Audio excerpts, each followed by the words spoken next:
Bonjour à tous. Je suis Mourad Saidi, enseignant dans le lycée Ibn Khaldoun Moutouya Ouidraf.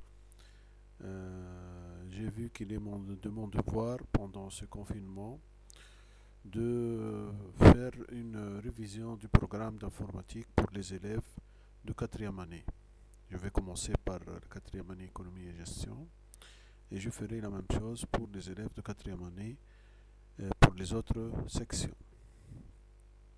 ou bien pour les sections scientifiques. Euh, et peut-être pour la section lettres. J'espère que vous en tirez avantage. Bon, dans cette première vidéo, je vais faire un petit rappel du premier chapitre tableur en réalisant une application ensemble. On va commencer tout d'abord par donc faire un rappel, donc définir tableur, c'est quoi un tableur, pardon,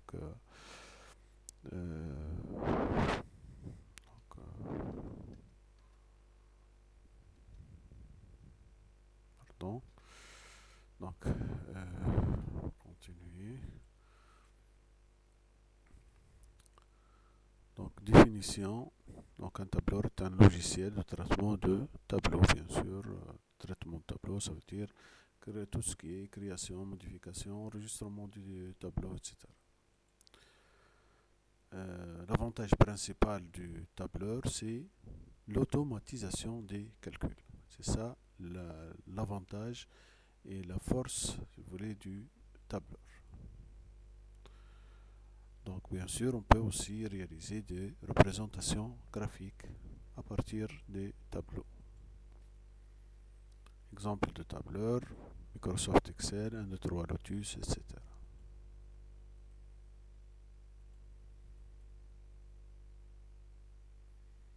Les notions de base. Tout d'abord, il faut savoir qu'un document tableur, c'est un classeur. Donc un classeur, puisqu'il est composé de plusieurs feuilles appelées feuilles de calcul. Donc une feuille de calcul, c'est quoi? Une feuille de calcul, c'est un tableau. Bien sûr, un tableau il est divisé en lignes et en colonnes. Les lignes sont numérotées et les colonnes sont identifiées en ordre alphabétique. Bon, dans d'autres versions, vous pouvez trouver d'autres types d'identification pour les colonnes surtout.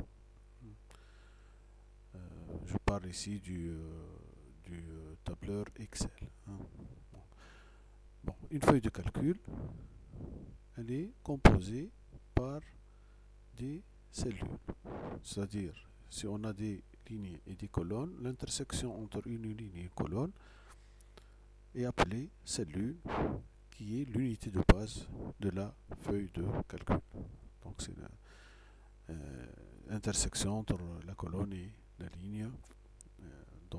Exemple A1, C5, F8, etc.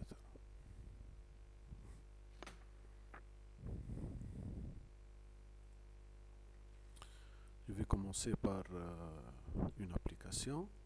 Bien sûr, c'est une application récapitulative dans laquelle on va essayer d'explorer, si vous voulez, quelques notions du tableur.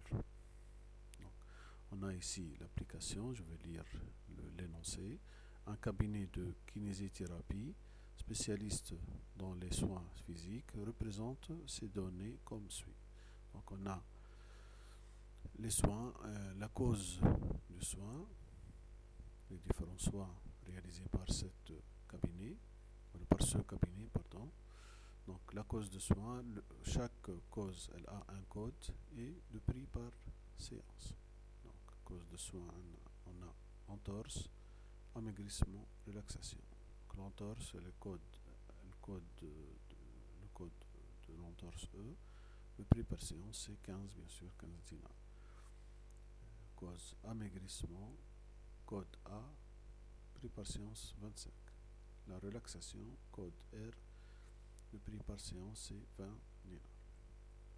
Pour les patients, nous avons les données du patient, des différents patients, code du patient, son nom, son prénom, son numéro de téléphone, le nombre de séances réalisées, le code de soins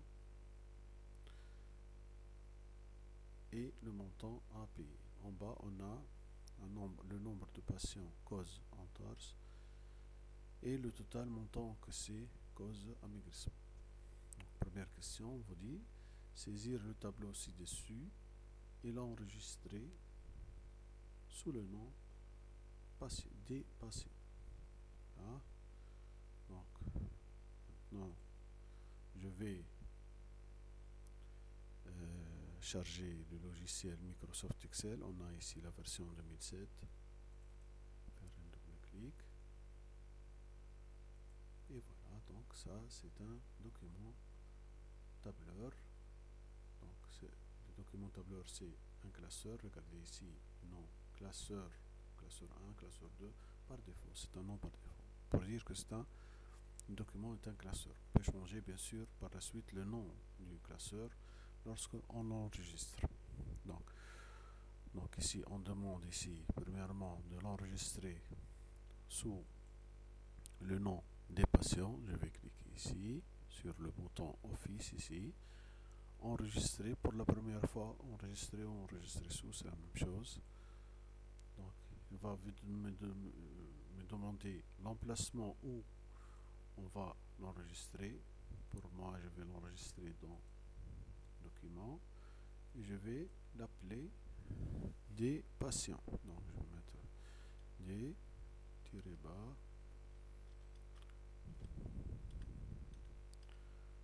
patients. Enregistré. Maintenant, vous regardez comme vous voyez ici, le nom il a changé. Des patients.xlsx, c'est l'extension des documents tableur Excel 2007. Voilà. Donc maintenant, je vais commencer par la saisie.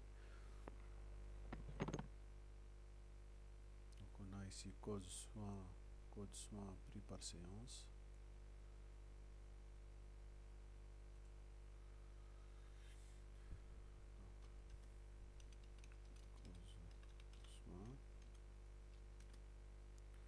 Code soin pris par. Donc comme vous remarquez ici, cette cellule, cette phrase, elle a dépassé la largeur de la cellule, c'est-à-dire la largeur de cette colonne, de la colonne A. Donc qu'est-ce que je peux faire? Je peux ou bien élargir la taille de la colonne. Donc pour élargir, on se positionne au bord droit de la colonne qu'on veut élargir ou bien diminuer aussi, c'est-à-dire à l'intersection entre A et B. Je clique, je maintiens le bouton de la souris et j'élargis. Voilà.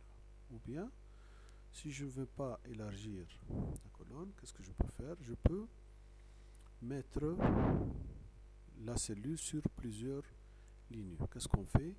On va cliquer sur renvoyer à la ligne automatiquement. D'accord? Donc, je vais mettre ici, renvoyer à la ligne automatiquement. Donc, s'il dépasse la largeur, il va revenir à la ligne dans la même cellule. Cette fonction, donc, elle réalise ceci. Par la suite, je vais continuer la saisie. Bon, on va continuer. Bon, j'ai fait la saisie ici du tableau. On va voir qu'est-ce qu'on peut faire pour faire la mise en forme. Donc ici, amaigrissement, j'ai trouvé qu'elle n'a pas la largeur exacte. J'ai élargi la taille de la colonne C.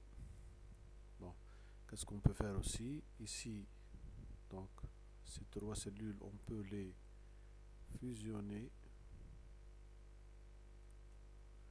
centrer. Donc ici, j'ai sélectionné les trois cellules. Ici, j'ai cliqué sur fusionner et centrer puisque je veux à la fois fusionner et centrer le contenu. Si je ne veux pas centré, je clique ici et je choisis fusionner. Donc la même chose ici. Donc, je vais sélectionner ces deux cellules et je vais les fusionner et centrer.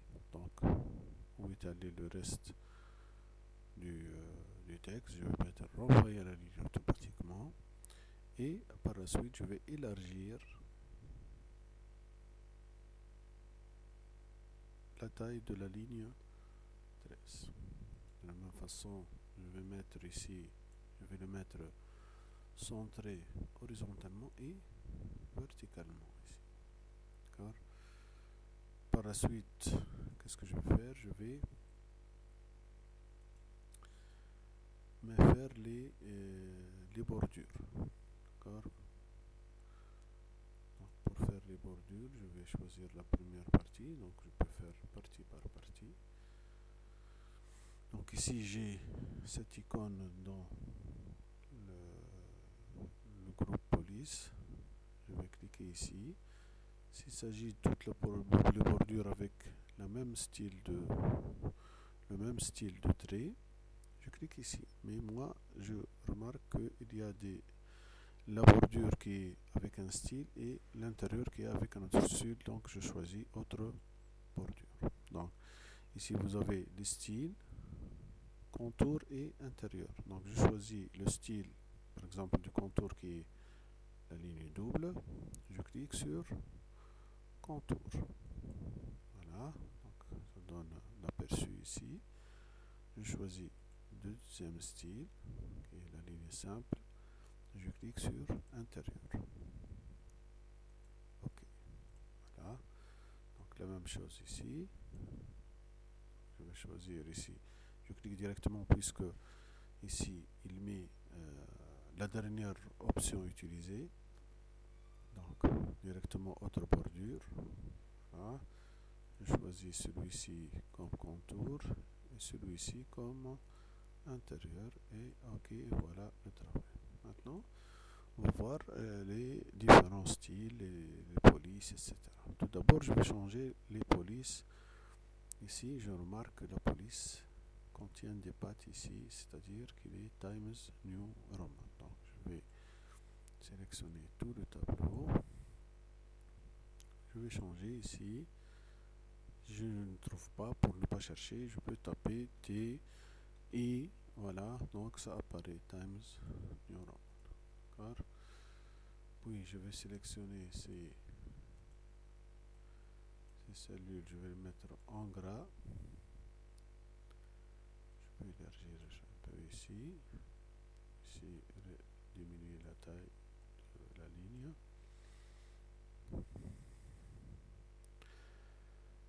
Voilà, donc ici je peux aussi les mettre centrés,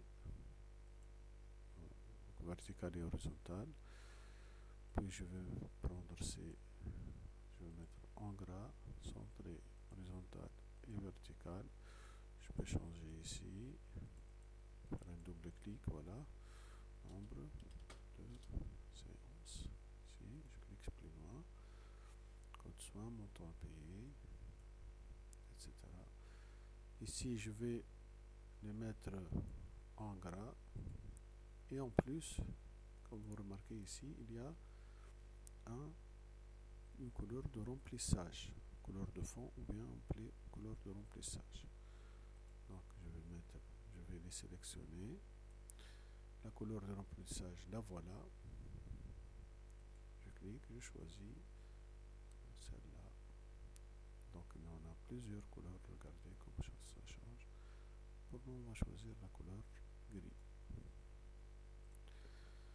Et voilà. Toujours j'enregistre.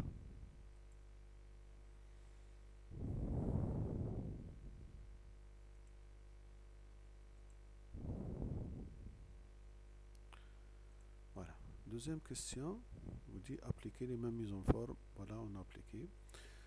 On va commencer par les calculs. Donc les calculs, comme vous savez, ce sont des calculs automatiques. Donc, pour faire les calculs automatiques, on utilise ce qu'on appelle les formules ou bien les fonctions de calcul. Là, donc on dit remplir la colonne montant à payer, sachant que montant à payer égale nombre de séances fois le prix par séance. Nombre de séances fois le prix par séance, c'est-à-dire nombre de séances fois le prix par séance. Le prix par séance, il diffère selon le code du soin ici. Donc ici, on n'a pas un seul cas. De la même façon, ici, je ne veux pas calculer chaque cellule toute seule. D'accord? Donc, qu'est-ce qu'il faut faire? C'est-à-dire, pourquoi? Si le tableau contient 1000 lignes, par exemple, est-ce que je vais faire le calcul de chaque cellule toute seule? Non. Donc, on doit trouver une formule unique pour toutes les lignes, pour tous les patients. Donc ici, on a plusieurs cas. Qu'est-ce qu'on va utiliser? On va utiliser la fonction si. Donc, qu'est-ce qu'une fonction?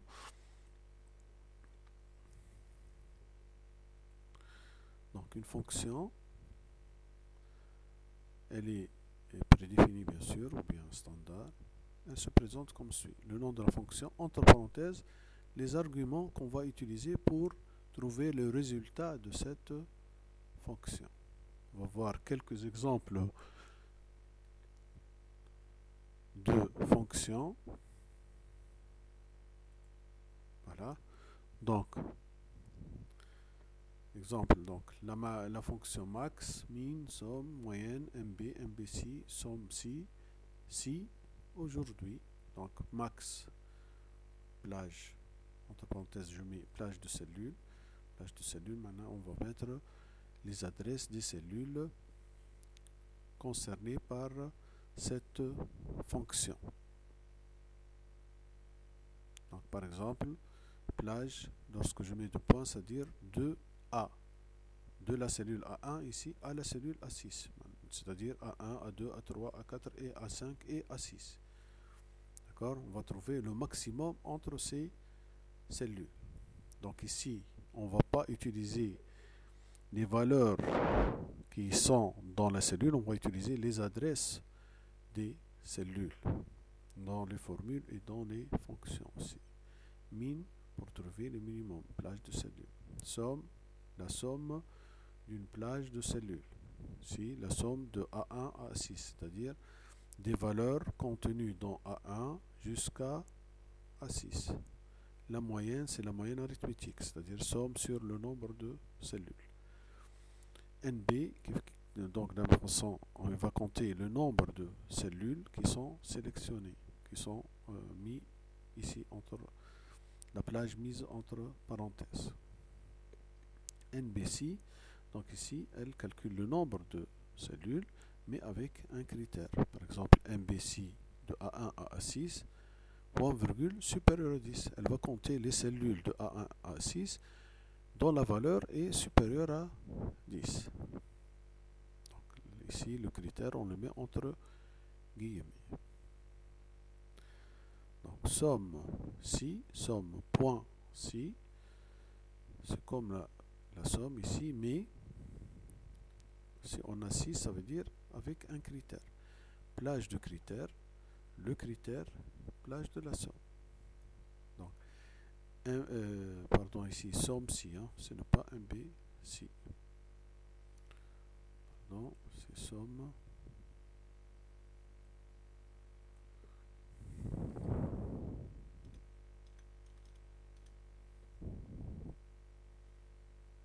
Somme si.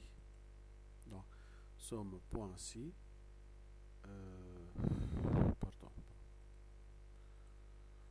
Donc ici c'est toujours si.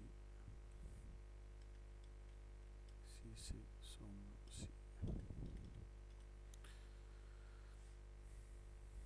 Voilà, donc somme si. C1 c'est 6, différent de 0, de 1 d 6. Ça veut dire on va calculer la somme des cellules, c'est-à-dire la somme de D, la plage de somme de D1 à D6 pour des cellules de C1 à C6 qui sont différentes de 0. Cellules correspondantes à D1. Donc C1 à C6 sont les plages des critères. Je cherche celles de C1 à C6 qui sont différentes de 0. Je vais calculer la somme des cellules correspondantes de D1 à D6. Si la fonction si, le test logique, valeur lorsque test est vrai, point virgule bien sûr, toujours le séparateur, remarquez, ce sont des points virgules. Point virgule, valeur lorsque le test est vrai, point virgule, valeur lorsque le test est faux. Bien sûr, valeur lorsque le test est vrai, ça peut être un autre si, qui est de cette façon aussi. D'accord? Ou bien valeur lorsque le test est faux aussi, ça peut être une autre fonction si, c'est-à-dire des si, ce qu'on appelle si imbriqués, si, etc. Il peut y avoir plusieurs cas. Donc ici, on l'utilise lorsqu'on a plusieurs cas à traiter. Donc si A1 supérieur à 10, point virgule, admis, point virgule refusé, c'est-à-dire lorsque la cellule A1 a une valeur supérieure à 10, la cellule là où il y a la formule si ici va contenir la valeur admis. Ça c'est un texte, donc il va le mettre tel qu'il est. Sinon, si elle n'est pas supérieure à 10, on va mettre refusé. Alors, la fonction aujourd'hui, donc elle n'a pas de paramètres aujourd'hui, elle affiche la date du jour, la date d'aujourd'hui. D'accord? Voilà. Donc, on passe. Donc, dans notre cas, pour le montant à payer, qu'est-ce qu'on a dit? C'est le nombre de séances fois le prix par séance qui varie, on a dit, selon le code de soin. Le code de soin, voilà. Donc ici, je vais utiliser la fonction si. Si vous voulez, on va agrandir un peu la taille de la police. On va mettre ici comme ça. Code de soin. Voilà. Voilà, je plie ici, on va mettre en gras.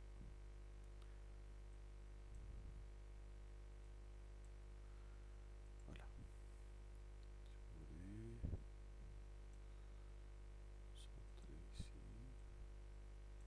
Ici aussi, centrer. Donc le montant à payer, je vais agrandir un peu l'affichage pour qu'il soit visible. Donc je vais mettre donc égal si, on a dit fonction entre parenthèses argument. J'ouvre l'argument, voilà, il m'affiche ici test logique. Le test logique, qu'est-ce qu'on a? On va tester sur le code de soin. Si je vais pas mettre, donc je teste ici, lorsqu'on utilise une formule, on utilise les adresses des cellules. Donc ici, je vais cliquer ici. Qu'est-ce qu'il va m'écrire ici? Il va m'afficher F6. C'est l'adresse de cette cellule qui est F6. D'accord? Donc, si elle est égale à quoi? Si elle est égale à E. Donc, je vais mettre, c'est un texte, donc je vais mettre entre guillemets. Donc, test logique, si F6 égale E, alors, donc, qu'est-ce que je vais faire? Je vais mettre en virgule. En virgule, ici, c'est comme dit, si on dit alors quoi? Donc, c'est le nombre de séances fois le prix par séance ici. Donc, le nombre de séances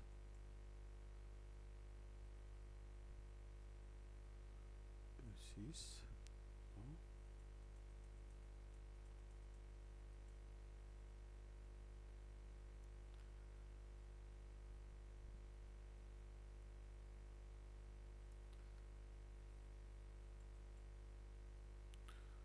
fois E6 fois quoi?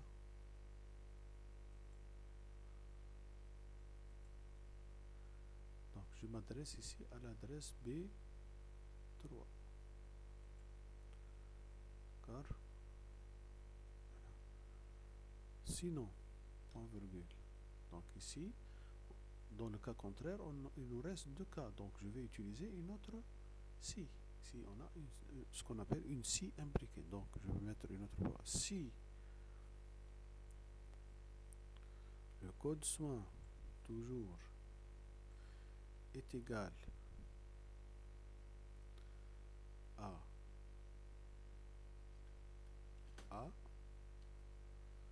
point virgule, c'est combien? C'est le nombre de séances multiplié par C3. Point virgule, sinon, c'est-à-dire, sinon ici, ça veut dire s'il n'est pas E, s'il n'est pas A. Il nous reste un seul cas qui est R, ce n'est pas la peine de faire un test ici. Donc directement, je vais mettre nombre de séances fois D3. Et je vais faire la parenthèse de la première si. Ça, c'est la parenthèse de cette si. Deuxième si. Et bien sûr, je dois fermer cette parenthèse aussi, la première parenthèse, et voilà. Et je tape Enter.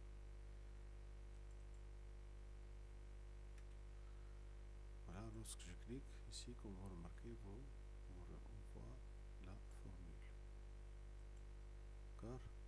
Qu'est-ce que je dois faire après? Je ne vais pas répéter l'écriture de cette formule, je vais faire une copie en bas. Ah, voilà, on a une erreur ici. Ici c'est 0, ici il dit valeur. Pourquoi? Si on revient à la formule, ici, donc, la première formule, si vous voulez, si F6 égale E, alors E6 fois B3, donc c'est E6, hey, E6, voilà, fois B3, d'accord? Sinon, si F6 égale A, c'est E6 fois C3, donc E6 toujours fois C3, voilà C3. Et sinon, c'est E6 fois D3. Donc voilà E6, voilà D3. Donc si je regarde la deuxième formule, voilà, donc ici, si F7, donc toujours on teste ici, c'est relativement à chaque patient, à chaque ligne si vous voulez. Donc si ça s'ajoute automatiquement lorsqu'on fait une copie vers le bas. Donc si F7 égale E, alors c'est E7 fois B.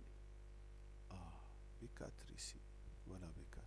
C'est pour cela qu'il a affiché 0. Parce que ici on n'a pas de valeur, c'est-à-dire par défaut c'est 0. Voilà. De la même façon, sinon si F7 égale A, alors E7 fois C4, c'est la même chose. C4 ne contient rien. Sinon, E7 fois D4.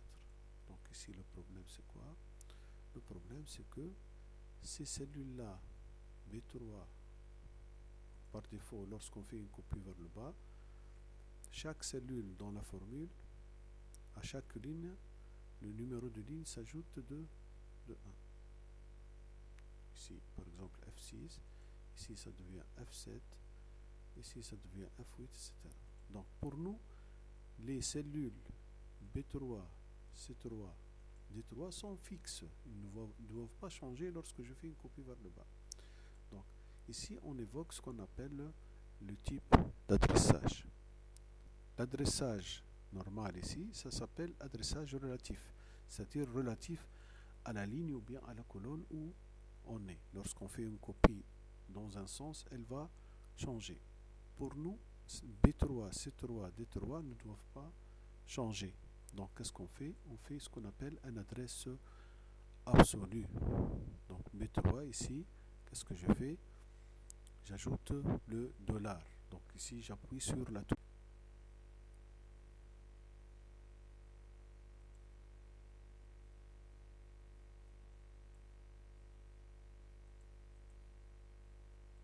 Donc ici, pour ajouter, pour changer la forme, l'adressage absolu, donc pour P3, je vais appuyer sur la touche F4. De la même façon, pour C3, je vais appuyer sur la touche F4 et pour D3, la même chose. Donc, l'adressage $B, $3, $C, $3, ici $D, $3, puisqu'ils ne doivent pas changer lorsqu'on fait une copie vers le bas. Donc, je fais une copie vers le bas. Ok, voilà, donc ici, on a F6, E6, ici F7, E7, donc ça change, mais vous remarquez certainement que B3, C3 et D3 ne changent pas. Voilà. Voilà.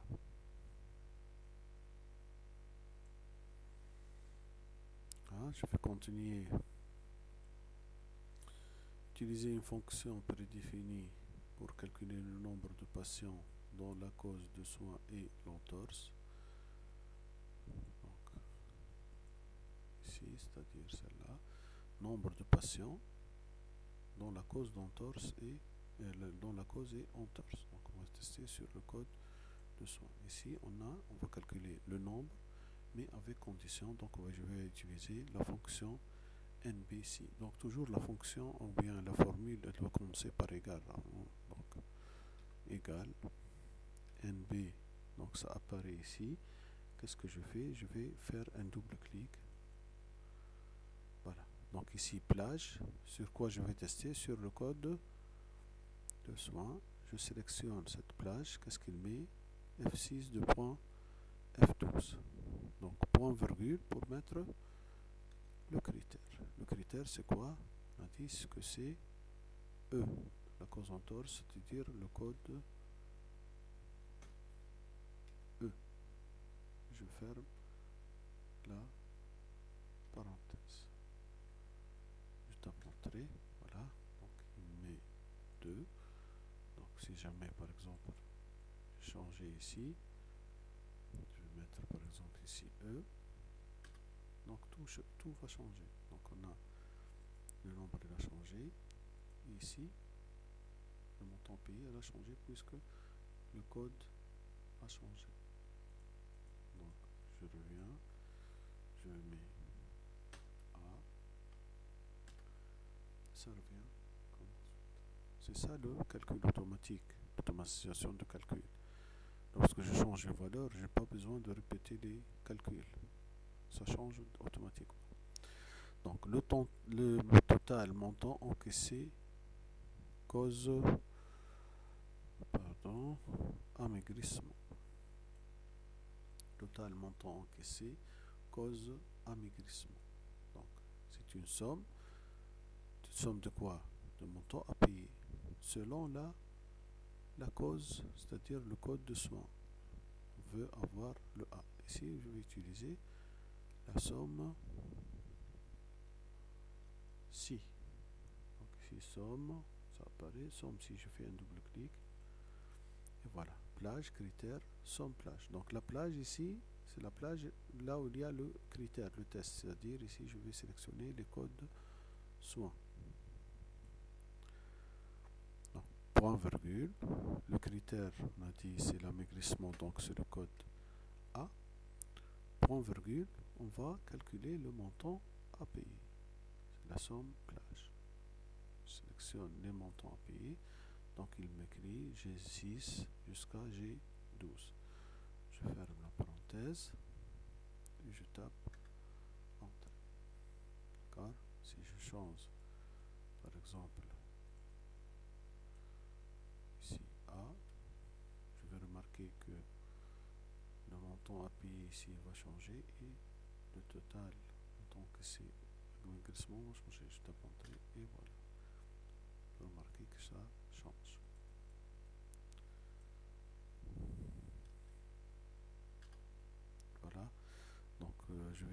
arrêter jusqu'à ici. On va continuer dans les prochaines vidéos.